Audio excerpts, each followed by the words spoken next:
Mendelssohn's Concerto in E minor made musical history when it debuted in 1948 in the US as the first ever LP. Playing at a speed of 33 1/3 revolutions per minute, the 30-centimeter record allowed for longer recorded pieces, a big development for music, sound recording, and music fans.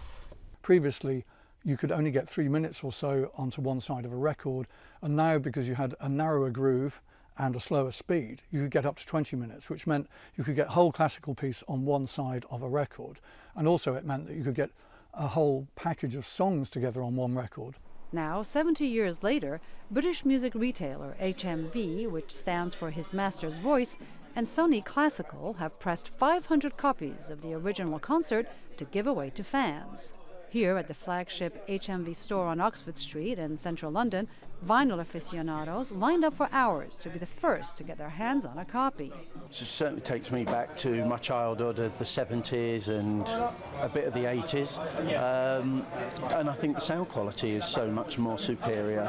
I grew up, mum and dad listened to a lot of Meatloaf and a lot of heavy metal and rock and roll and all that sort of stuff, and a lot of that was done on vinyl, and that sound of hearing that recording is just very, very unique, better than any CD. And this is the actual record? It is indeed, yes. There we go. One of the replica albums was donated to the British Library's archive. It's great to have this record here because it's a replica of the first ever long-playing microgroove record.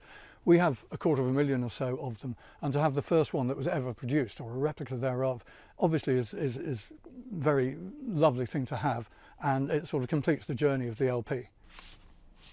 The record adds to the library's 250,000-piece collection of LPs and artifacts dating back to the beginning of sound recording.